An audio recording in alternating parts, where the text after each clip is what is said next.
তিনিও তার ওই এগ্রেশনটাকে দমন করে রাখে। তার মাঠে আমরা দেখবো যে ফেসবুক কত সময় খেয়েছে। হ্যাঁ, কিয়ামতের মাঠে পরিসংখ্যান যখন দেখা যাবে তখন বুঝতে পারবো যে ফেসবুক খেয়েছে 2 বছর ইন টোটাল। হ্যাঁ, আমার টেলিভিশন খেয়েছে 2 মাস, আমার ইউটিউব খেয়েছে কত, এরকম 5 মাস। হ্যাঁ, তারপরে অ্যাপস খেয়েছে, গেমস আর অ্যাপস খেয়েছে আমার এরকম 6 মাস। দেখবেন এগুলোই আমাদের জীবনের বড় একটা অংশ খেয়ে ফেলেছে। যদি একজন ব্যক্তি ডেইলি 1 ঘন্টা করে টিভি দেখে বা এইসব জায়গায় সময় কাটায়, তাহলে নিঃসন্দেহে সে 24 ঘন্টায় যদি 1 ঘন্টা করে কাটায়, তাহলে আপনি হিসাব করে দেখেন যে মাসে কত ঘন্টা যায়, বছরে কত ঘন্টা যায়, এবং কতদিনে সে 1 বছর কাটিয়ে ফেলে। অথচ কিয়ামতের দিকে পড়ে আসি, আলামে বারজাখ, যে মৃত্যুর পরের জীবন, এখানে বেশিরভাগ মানুষ একটাই কথা বলবে বা বলছে, এখনো হয়তো আমরা শুনতে পারছি না, বলবে বা হয়তো বলছে, আমরা শুনতে পারছি না।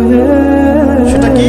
তারা বলছে, রব্বানা, হে আমাদের রব, আবসরনা, আমরা দেখলাম, পরকাল আমরা দেখেছি, ওয়া সামি'না, আমরা পরকাল শুনেছি, ফারজি'না, আমাদেরকে ফিরিয়ে দিন। কোথায় ফিরিয়ে দিন? দুনিয়া। কি করব? না'মাল সালিহান, আমরা সৎ আমল করে আসবো। ইন্না মুকিনুন, আমাদের এখন ইয়াকিন হয়ে গেছে। এই কথাটা কবরবাসী চিৎকার করে এখন হয়তো বলছে অথবা বলবে, আল্লাহু আ'লাম।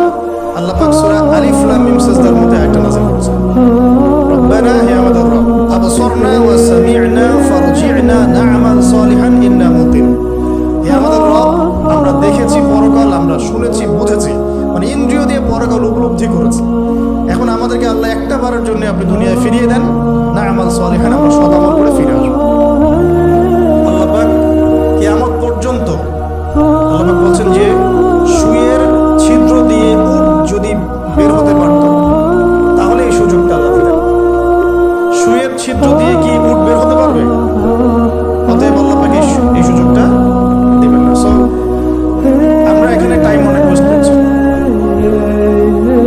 দেখুন, যেখানে ছিলাম, তায়েফবাসী এভাবে যখন ফিরিয়ে দিলেন, এরপরে কি হলো? নবী সাল্লাল্লাহু আলাইহি ওয়াসাল্লাম বদদুয়া করলেন না, যে কাজটা আমরা প্রায়ই করে থাকি একে অপরের সাথে, বরং তিনি তায়েফবাসীর জন্য দোয়া করলেন। আর আল্লাহ রাব্বুল আলামিন পাহাড় পর্বত নিয়ন্ত্রণকারী ফেরেশতাকে পাঠিয়েছিলেন, যাদের একটা দাবি ছিল, আপনি যদি চান হে নবী, আমরা তায়েফবাসীকে পিষে ফেলতে পারি। নবী সাল্লাল্লাহু আলাইহি ওয়াসাল্লাম বললেন, না, আমি বরং চাচ্ছি আল্লাহ পাক তাদের ঔরস থেকে এমন প্রজন্ম নিয়ে আসুন যে প্রজন্ম আল্লাহর ইবাদত করবে, আল্লাহর সাথে কাউকে শরীক করবে না। এখন আপনি তায়েফের রেজাল্টটা দেখেন, তায়েফ কিন্তু এখন ইসলামের ভূমি হয়ে গেছে, আলহামদুলিল্লাহ। এবার নবী সাল্লাল্লাহু আলাইহি ওয়াসাল্লাম মক্কায়, সিচুয়েশনটা তাহলে এখন কেমন? কিছু যুবক সাহাবী ইসলামের নেতৃত্ব দিয়ে আবিসিনিয়ায়, কিছু যুবক সাহাবী মক্কায়। এবার নবী সাল্লাল্লাহু আলাইহি ওয়াসাল্লাম সব দিক থেকে কোণঠাসা। এই সময়ে তার স্ত্রী ইন্তেকাল করে গেলেন, তার চাচাও ইন্তেকাল করলেন। যে স্ত্রী এবং চাচা ছিল মক্কায় তার সাপোর্ট, সবচেয়ে বড় সাপোর্ট, তারাও ইন্তেকাল করলেন। এবং 3-3টা বছর তাদেরকে বয়কট করে রাখা হলো। 3-3টা বছর বয়কট করে রাখা হলো, কোনো খাবার পানি ছাড়াই। 3 বছর কিন্তু 4টাখানি কথা না। আমরা মিয়ানমার রোহিঙ্গা ইস্যু দেখেছি, একটু আঁচ করতে পারি যে এভাবে বের করে দিলে মানুষের কেমন হয়। সবকিছু বাদ দিয়ে তাদেরকে পাহাড়ের পাদদেশে থাকতে হয়েছে 3 বছর। ওখানে হামজাও ছিলেন। সুবহানাল্লাহ। নবী সাল্লাল্লাহু আলাইহি ওয়াসাল্লামের কাছে তারা অনুমতি চাচ্ছিলেন যে আমাদেরকে খালি অনুমতি দেন, আমরা যে কয়জন আছি এই কয়জন নিয়ে যুদ্ধে ঝাঁপিয়ে পড়ব। নবীজি বললেন, না, বরং তোমরা ধৈর্য ধরো। এখন আল্লাহ পাক এই হুকুম আমাকে দেন নাই, তোমরা ধৈর্য ধরো। হামজার মতো সাহাবী, যিনি একাই 20 জনের সাথে লড়াই করতে পারেন, তিনি ধৈর্য ধরলেন। আমরাও ধৈর্য ধরে আছি।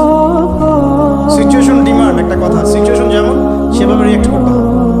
এখন সিচুয়েশন নাই, রিয়েক্ট করতে পারছি না। হামজা রাদিয়াল্লাহু আনহু